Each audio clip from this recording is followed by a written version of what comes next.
இயேசு கிறிஸ்துவின் இனிதான நாமத்தில் இன்றைய ஆவிக்குரிய சிந்தனைக்கு உங்களை அன்புடன் வரவேற்கின்றோம். இப்போதும் ஒரு பாடலுக்கு பின்பு உங்கள் சிந்தையை தெளிவிக்கும் ஆவிக்குரிய செய்தியை கேட்கலாம்.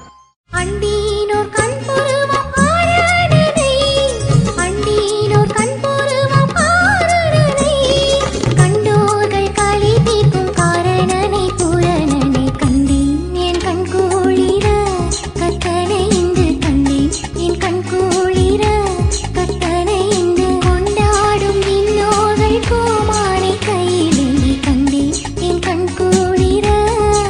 ஆண்டவர் இரட்சகருமாக இயேசுவின் இனிதான நாமத்தினால் உங்களை வாழ்த்துகிறேன். இந்த நாள் நம்முடைய ஆவிக்குரிய சிந்தனைக்காக யோவான் எழுதின சுவிசேஷம் 4ஆம் அதிகாரம் 28, 29 வாசிக்கிறேன். அப்பொழுது இந்த ஸ்திரீ தன் குடத்தை வைத்துவிட்டு ஊருக்குள்ளே போய் ஜனங்களை நோக்கி, நான் செய்த எல்லாவற்றையும் ஒரு மனுஷன் எனக்கு சொன்னார், அவரை வந்து பாருங்கள், அவர் கிறிஸ்துதானோ என்றாள்.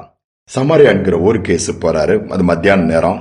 சீஷர்கள்லாம் ஆகாரம் வாங்குவதற்கு ஊருக்கு புல்ல போயிருக்காங்க. இவர் ஒரு வாரத்துல வெளியே இருக்கும்போது அங்க யாக்கோபின் கிணறுன்ற ஒரு கிணறு இருக்கு, அங்க வெயிட் பண்றாரு. அங்க அப்போ ஒரு ஸ்திரீ மத்தியான நேரத்துல வர்றாங்க தண்ணீர் பிடிக்க. அவருடைய வாழ்க்கை தாறுமாறான ஒரு வாழ்க்கை, தேவனால் ஏற்றுக்கொள்ளப்பட சமுதாயத்துல ஏற்றுக்கொள்ளக்கூடிய அளவுக்கு அவ வாழ்க்கை இல்ல. அதனாலதான் மத்தியான நேரத்துல யாரும் ஆள் நடமாட்டம் இல்லாத நேரத்துல வரும்பொழுது அங்க ஆண்டவர் அவரோடு கூட பேசுகிறார், தண்ணீர் கேட்கிறார். அவள் தண்ணீர் கொடுக்க மறுக்கிறாள். ஏன்னா நீ யூதனாய் விட்டதே, நான் எப்படி சமாரிய ஸ்திரீ கொடுப்பேன், உங்க ஆட்கள்லாம் எங்கிட்டலாம் தண்ணி வாங்கி குடிக்க மாட்டாங்களேன்னு சின்ன பல அப்படியே பேச்சுவார்த்தை போய்கிட்டே இருக்குது. கான்வர்சேஷன் போய்கொண்டு இருக்கும் பொழுது அவளுடைய காரியங்கள் எல்லாவற்றையும் இயேசு வெளிப்படுத்துகிறார். அவருடைய வாழ்க்கை எப்படி எங்கெங்க தடமாறி இருக்கிறது, இப்போ அவன் வாழ்க்கை எப்படி இருக்குது, நீ இருக்கிற வாழ்க்கை இது சரியில்லைன்னு எல்லாத்தையும் சொல்லும்போது ஆச்சரியப்படுகிறாள். ஆச்சரியப்பட்டுட்டு எல்லாத்தையும் சொல்லிட்டு இருக்கும்போது, நான் உன்னிடம் தண்ணி கேட்கிறேன், ஆனால் தண்ணி கேட்கிற நான் யார் என்று தெரிந்திருந்தால் நீ என்னிடம் தண்ணி கேட்டிருப்பான் இயேசு சொல்லுகிறாள். நான் கொடுக்கிற தண்ணீர் தாகமே எடுக்காது. அவைக்குரிய காரியத்தை இயேசு பேசுறப்ப அதை கொடுங்க, நான் தண்ணி பிடிக்கலாம் வர வேண்டாமான்னு சொல்லும் பொழுது நிறைய காரியங்கள் பேசிட்டு இருக்கும்போது அவருடைய வாழ்க்கை மாறுகிறது. இயேசு அவரை சந்திக்கிறார், நான் தான் இயேசு என்று சொல்லுகிறார். அதோடு மட்டுமல்ல அவருக்கு ஒரே சந்தோஷம். தண்ணி பிடிக்க வந்த அந்த ஸ்திரீ தண்ணி கூடத்தை வச்சுட்டு நேரா ஊருக்குள்ள ஓடி போறா. மேசியாவை நான் கண்டேன், எல்லா ஊர் ஜனங்களை கூட்டிட்டு வந்துருதா. பாருங்க, அவ்வளவு பெரிய மாற்றம். அவர் எனக்குரிய காரியங்கள் எல்லாம் வெளிப்படுத்தினார். அந்த ஸ்திரீயுடைய வாழ்க்கை மாறிவிட்டது.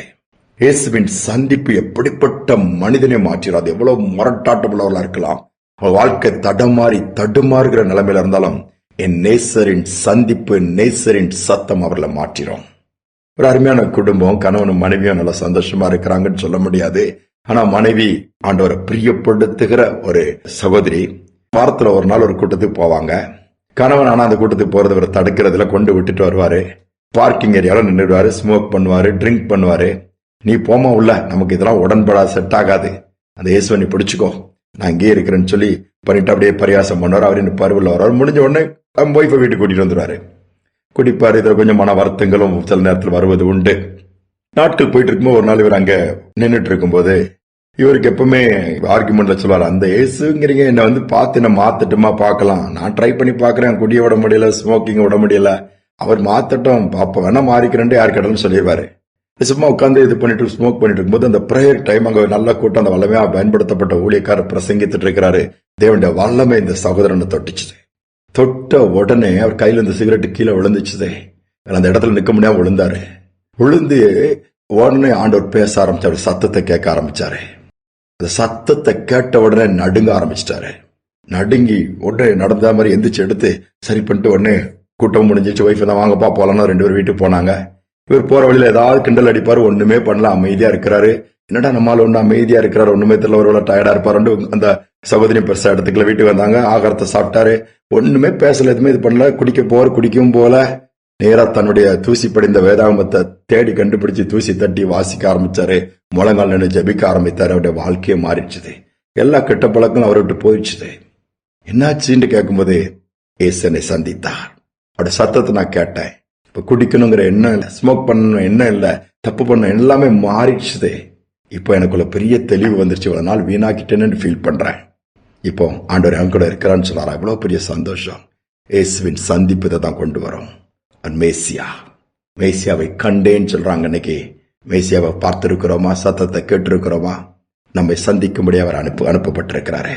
கிருபை நாட்கள்ல அவருடைய சந்திப்பு பெரிய மாற்றத்தை கொண்டு வரும். இரு பெரிய நாட்டின் தலைவர்கள் சந்திக்கிறதே எவ்வளவு பெரிய மாற்றத்தை கொண்டு வருகிறது. அண்ட சராசரங்களை படைத்த ஆண்டவர் நம்மளை சந்திக்கும் பொழுது அனைத்துமே மாறும். ஜெபிப்போம். அன்பின் தகப்பனே, மாற்றங்களை ஏற்படுத்துகிறவர், குணமாக்குகிறவர், விடுவிக்கிறவர், எங்கள் கொம்பை உயர பண்ணுகிற தேவன் நீரப்பா. இந்த நல்லது செய்தி கேட்டுக்கொண்டிருக்க பிள்ளைகள் ஒருவேளை இதுவரை உடைய சத்தத்தை கேட்காமல் சந்திக்கிற அனுபவம் இல்லாமல் அந்த கிருபையை கொடுங்கப்பா. நீர் எல்லாவற்றிற்காகவே நீர் பிறந்தீர், எல்லாவற்றிற்காகவே எல்லாருக்குமாக உடைய ஜீவனை கொடுத்தீங்க.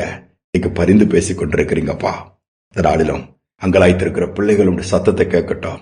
விட முடியலையே, நான் அடிக்ட் ஆயிட்டேன், இதுல என்ன சேர்ந்து பலவீனம் வெளிவர முடியல, தட்டுமாறுகிற பிள்ளைகளை நீ சந்திங்க, மாற்றுங்கப்பா. இருள் மாறும் உடைய சந்திப்பினாலே, பலவீனங்கள் மறையும் உடைய சந்திப்பினாலே. அப்படிப்பட்ட கிருபை இன்னைக்கு ஒவ்வொருவருக்கும் உண்டாகட்டும். தைரியப்படுத்துங்க, தூக்கி நிறுத்துங்க. குடும்பங்கள்ல உடைச்சு நொறுக்குகிற பிசாசின் கிரையில அழிக்கும்படியா நீங்க எழுந்தருளுங்க. பெரிய காரியங்களை செய்யுங்க. தாழ்த்தி ஒப்புக் கொடுக்கிறேன். துதிகனமே ஏற்றுக்கொள்ளும் இயேசுவின் நாமத்தில் பிதாவே, ஆமேன், ஆமேன். மேசியா இவர்தானோன்னு சொல்லி நாமளும் கண்டு கொள்ள முடியும். இந்த சகோதரி சொன்னது போல இயேசுவை கண்டு கொள்வோம், அவரை நம்முடைய வாழ்க்கையில் அனுமதிப்போம், மாற்றங்களை அனுபவிப்போம். இந்த சிந்தனையோடு இந்த நாளை தொடர்வோம். மீண்டுமாய் நாளை தினம் சந்திப்போம். மேசியா இவர்தானோ, நம்மை மீட்டிடும் நரக்கோனோ, ஆசையாய் மனிதருக்காய் மறித்திடும் அதி அன்புள்ள மனசானோ, ஆசையாய் மனிதருக்காய் மறித்திடும் அதி அன்புள்ள மனசானோ. ஆரிவராரோ இந்த அவனியோர் மாதிடமே, ஆனடை குடிலிடை மோனமாய் உதித்த இவ்வற்புத பாலகனா, ஆனடை குடிலிடை மோனமாய் உதித்த இவ்வற்புத பாலகனா.